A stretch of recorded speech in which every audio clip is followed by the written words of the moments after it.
Hey guys, how's it going? I've got some more tips and tricks, and today I want to talk about the former soldier backstory. So to me, this is one of the harder backstories because you have less stamina, which I hate, and making 100,000 gold can take a while and turn it into a pretty long run. So let's talk a little bit about how you can make it easier. To start, none of the weapons you get at the beginning are any good, so like any other backstory, your priority should be getting a good weapon first. If you need to sell your other gear to get a weapon, do that. It's not worth keeping any of that stuff anyway. And if you need to start a little slow with some easier fights, that's fine too. It's actually a pretty good idea to take it easy early on and get some training in for your stamina. You'll pretty much want to increase your stamina whenever you can. If you get level up rewards, take those. Even if you have to choose between HP and stamina, I'd always go stamina. 120 HP is already more than enough, and you don't want your stamina to be holding you back. So once you're comfortable with your setup, you've got some stamina, you've got a weapon, shield, maybe some armor, then you want to start trying to make some real money. As always, you ideally want to be doing as many 1v-minis as possible, but 1v1s are really good too. They typically pay the most aside from 1v-minis. Pay attention to the level of fights and things like spoils and luck of the draw because those affect the payout of fights. Now generally you'll just want to take the highest paying fight obviously, but also pay attention to the bets because sometimes a bet can make one fight pay out more than another even if the base payout was lower.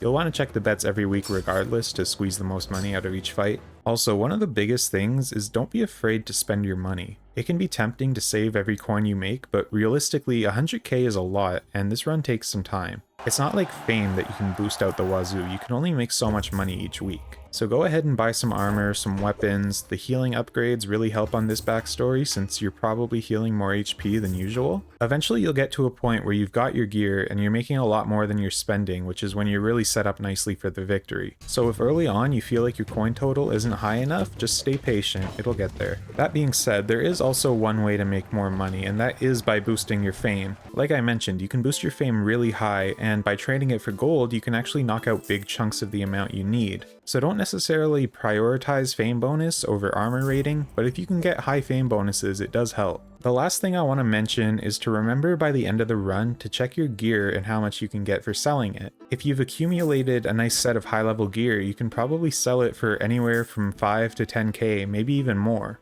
So once you're hovering around 80 or 90k, check your gear, maybe trade your fame if you have some, and you might not even have to fight again. And that's that. Following these tips, taking it a little easy to start, and staying patient, you should be able to get the victory without too much trouble. If you want more general tips or in-fight tips, go check out my other tips and tricks videos. There's a ton of stuff in those, and make sure to subscribe if you want to see more of these backstory guides because I'll be doing one for each backstory. And as always, thanks for watching, I hope you enjoyed, and I'll see you next time.